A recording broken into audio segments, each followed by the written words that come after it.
I hope that this turns out to be a great solution to analyzing large social networks. Of course, this is just the beginning, and in this talk today, this is a non-technical talk, so I work with Rina, or a group of computer scientists at the Vrije Universiteit in Amsterdam. And Rina herself had worked on the mean field approach, which I'll get to in a moment, but she's specifically looking at communication between computers, communications between distributed systems. And she herself was looking for, she had applied this to computer systems and said, let's try this for the social domain, but didn't know where to start. I myself was a social scientist working with large social networks, and in my PhD project, wanting to understand antecedents of networks, and of course working with Siena and Ergun, and sort of hitting the wall multiple times, so saying, I want to be able to analyze this whole larger population, in this case, scientists and computer scientists in the Netherlands, which I know are collected, come together as a large field, as a national boundary setting. I want to include all of them in my computations and not make selections which would be necessary for Siena.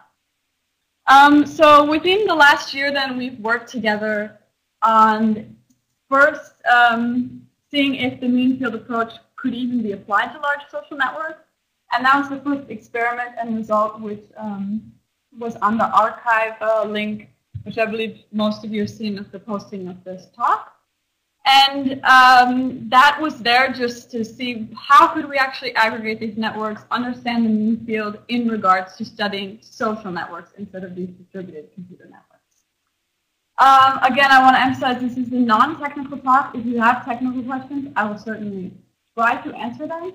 And if I can't, I'm also learning about the mathematical framework behind this mean field model from my collaborators.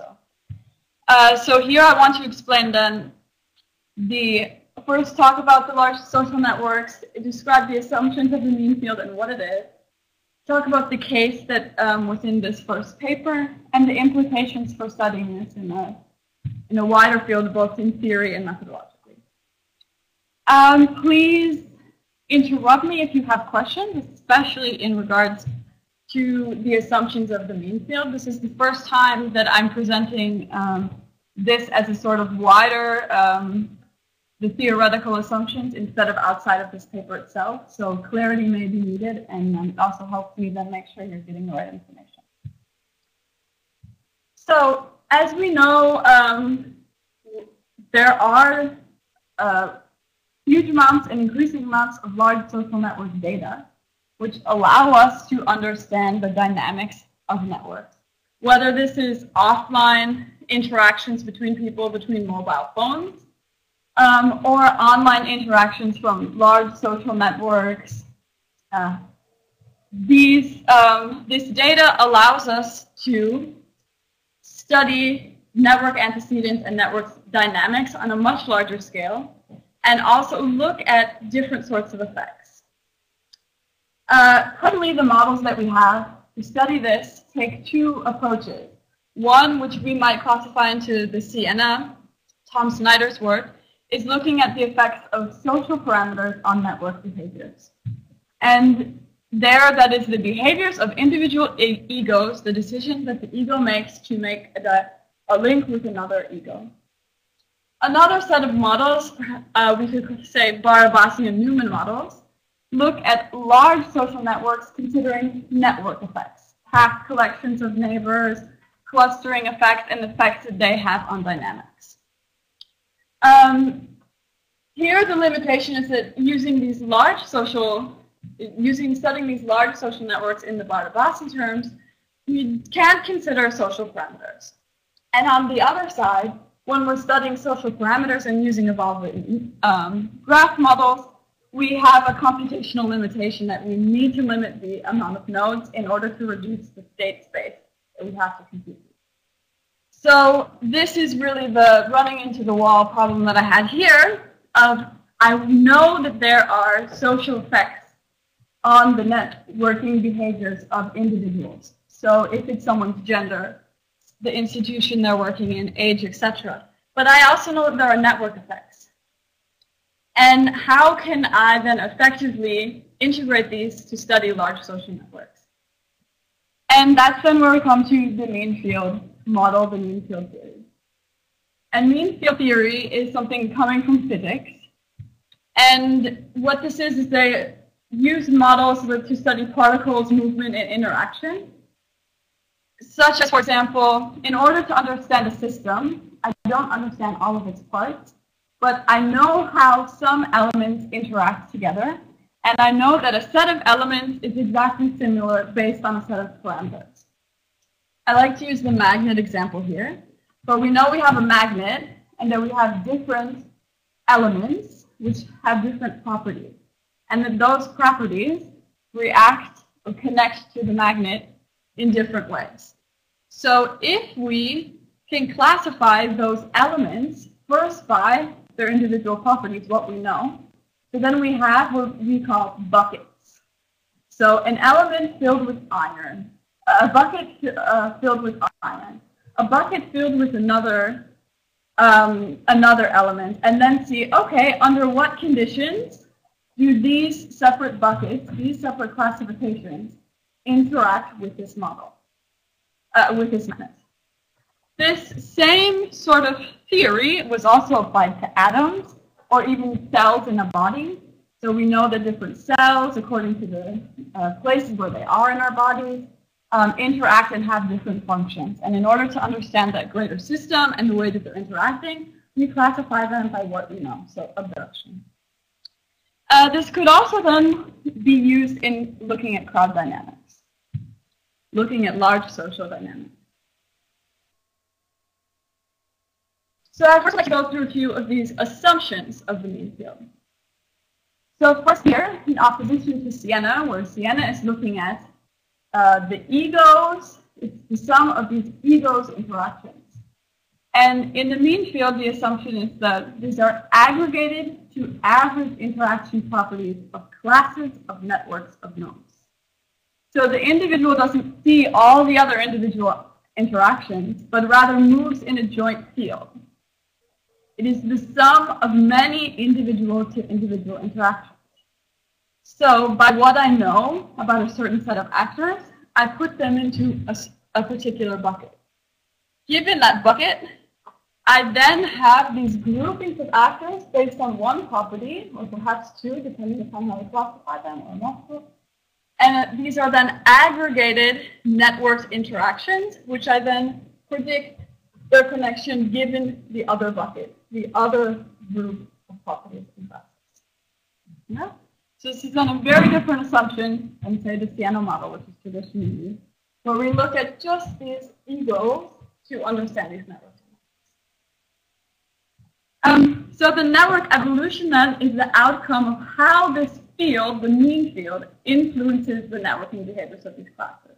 So how these different buckets are thus interacting, given an additional set of parameters which we can consider.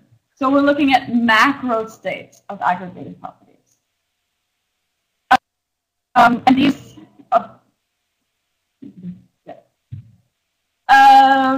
some other assumptions which are necessary for the mean field to function is, as you can see in the previous, from the previous assumptions, these are fractions of behaviors, and thus the system size needs to be sufficiently large. So I cannot have one node in one bucket. Otherwise, I mathematically cannot efficiently compute this. So what these boundaries are is something we can talk about later. Additionally, it can handle linear as well as non-linear model effects. So we could look at something coming up in our discussion, networks that are not only assumption of homophily happening in them, but perhaps heteroscopy. So where we know that we have nodes that have a huge number of connections compared to nodes that just have a few. How can we look at these to understand these dynamics? And we know that one set of nodes, one bucket of nodes, is perhaps driving these dynamics. Additionally, the transition rates are derived from effect-specific theory. So instead of in the Siena model where we're looking at evolving graph models, here we can say we know about in this model, in this population, in this network, the communication is happening daily, monthly, weekly. These then are derived from theory from previous empirical studies. So the model allows some flexibility, but of course has some broader assumptions of a large network size, as well as that we're able to aggregate to these different levels based on different properties. So again, in order for me to do the model, I need to know the set of states, the transitions, and these possible classes. If I'm going to classify these parameters, a country, a university, any sort of properties that I could potentially abstract to these bucket levels. Yeah.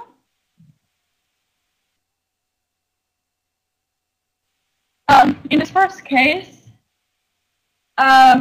we look at scientific collaboration. And I have to tell this group, this is the focus of your work, is the collaboration is increasing, that we have a huge range of empirical studies, and we do have some identified, replicated parameters and effects that we know that affect the collaborative behaviors of scientists. And here we're looking at collaboration as cooperative. Specifically, we look at a case of Dutch computer scientists, which is the focus of my PhD project, from 2006 to 2010.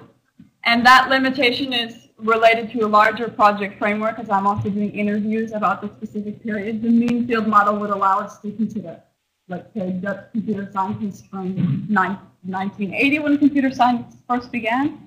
So that's not a limitation of the model itself, but the selection that we make in the case that we study.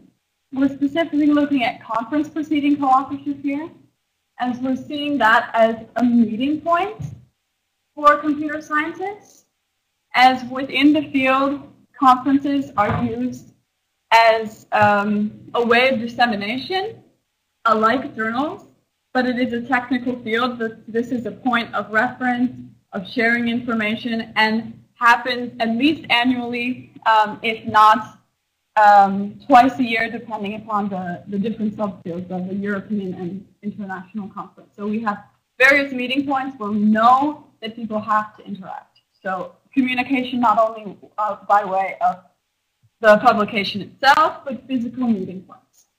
And the question is then, under which conditions does collaboration emerge within this set? And the factors, the parameters that we consider here are all coming from web data.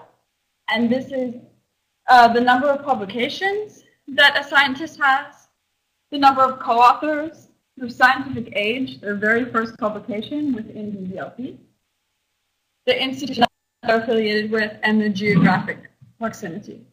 All of these then are potential classes, potential buckets that we can classify.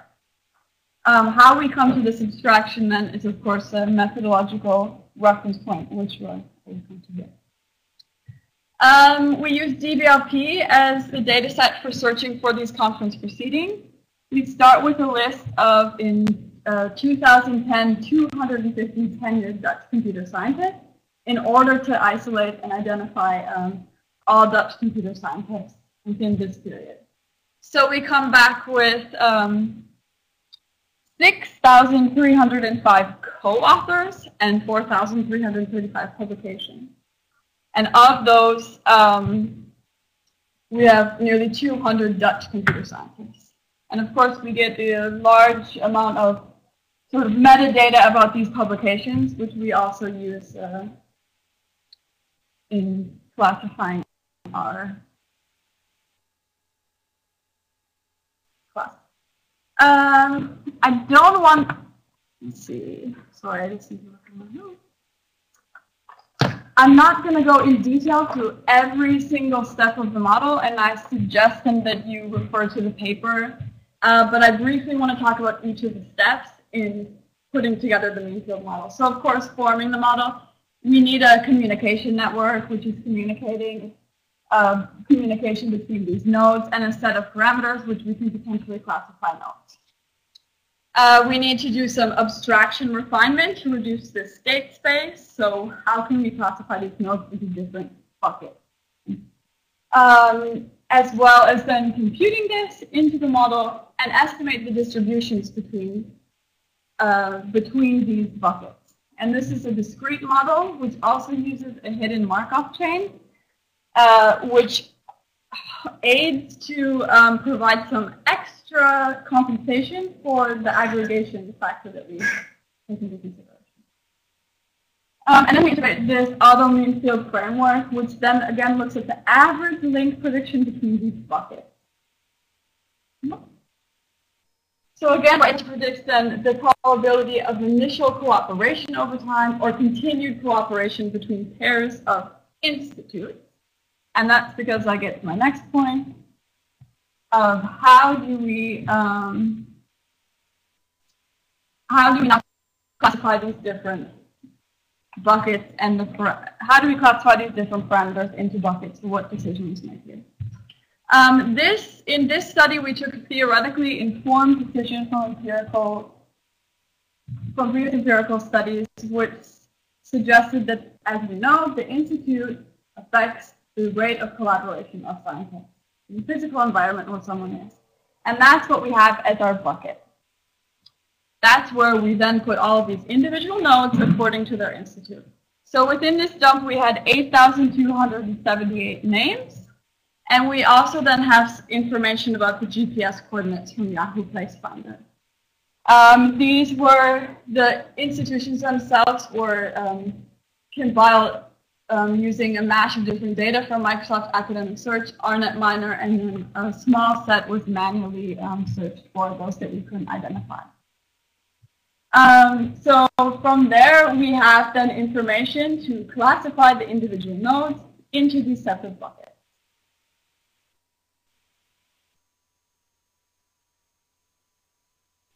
From here, though, again, as I had mentioned about this fraction and the importance of we're studying these aggregations of nodes, is that if only one individual is representing one institution, I cannot consider that as a bucket mathematically. So I need to do some further abstraction, and here we did a sample covariance based on GPS.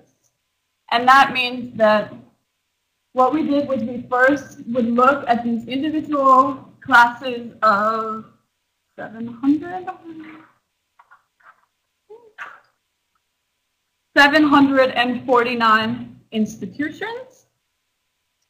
And we looked at if there was a high dispersion in between these individuals. So essentially, how many people are in these buckets? And if using a covariance measure, I'm getting confused with my notes here, but let me start over. So what we did to make this abstraction was that we had then all of these individual buckets of these institutions, so these 749 buckets. But again, we need to increase these thresholds for these buckets, and we did that then by including GPS coordinates into these. And so, for example, if we have 20 scientists within the US, we then classify this as one bucket instead of the individual 20 institutions. And this was then done by this covariance algorithm. And that brings us to then 157 classes. So then the buckets represent geographical distances from the Netherlands. We also do some further abstraction on the other parameters, which are then considered as parameters just like in Siena models, the effect that they will have on the networking behavior, but not buckets. And here from Scientific Age, again, the first publication listed in DBLP, we separate into 10 different periods. And as well as number of publications. Again, we're considering these conference papers, so those that publish more than 12 per year, we consider one class of fast publishers, and less than 12, another set. The co-authors, we also did an abstraction here with no co-authors, 3, 4, high, and all the way to large project classification. What we see with the mean field model is that the If you can see, the green is the actual stats from 2010, and the red is the prediction of the mean field model. So given the parameters that we have considered in the model, and the classes the mean field model does a good job at predicting these interactions between institutions. This is then comparison of uniform to non-uniform interaction. So it's a sort of model test, since we don't have a model fit test, of course, for yet for the mean field model, to say if all interaction was uniform between these institutions, what would this look like within the mean field model compared to what these non-uniform distributions.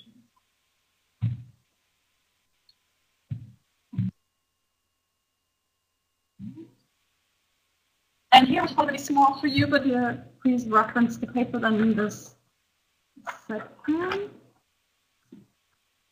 Is we're looking at the effect of scientific age and the prevalence of triads. And so this again confirms results from previous studies that the older that a scientist is, the more likely they are to have more publications, as well as this confirms that triad formation is happening within this 4-year period between institutions.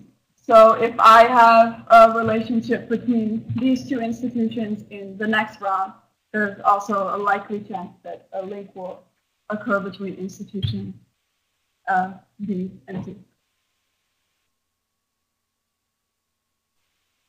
So in summary, we know that past collaboration increases the chances for future ones. We considered a number of parameters which we saw influence the collaborative action. And more generally, which was the goal of his study, was to see that the mean field is able to estimate effect that we can confirm from previous empirical studies about scientists' collaborative actions. And we consider both social and network parameters in looking at these large social networks. Of course, in studying this, there are certainly, since this is the very first test, we have much more work to do in proving how the model works, the different effects of these aggregations. So, for example, refining this data-aware approach that we took. In this first model, we considered these buckets, the classification, based on theory and previous empirical studies, but we aim to now look at data exploration. So what if we considered age over institution? Someone's cosmopolitanism, which we consider in this paper, such as number of papers, number of co-authors. And also the boundaries of what sort of data and network types can be considered significantly large. So is there, can we put nodes of 1,000 given that they have a certain construct of the parameters? So how to consider dyadic effects, which is something we did not consider in this model. So, for example, within the cluster, are there certain clusterings? Within the bucket, are there higher clustering effects in one bucket over another, or sparser? But also the actual effects that we consider in CNS, such as reciprocity or triad formation within these individual nodes. That could be now considered as a parameter that we could then make a distribution per bucket of how reciprocity is occurring in that bucket. But of course, we know that there's some multilinearity between increase in degree and increase in triads or 3 stars, 4 stars. And of course, the sort of theoretical implications of this, because now we're assuming that there are these macro level effects, a sort of collective intelligence, and that the ego, him or herself, certainly makes up these aggregated information that we have. So it allows us not only a new testing field, but also expands the theory of how we can think about networks unfolding and evolving. So in conclusion, social network data can be integrated into such a mean field, But both theory and methodological boundary identification is certainly still needed to further specify such a model and delineate what types of data, what sort of aggregations need to be done in order to effectively study large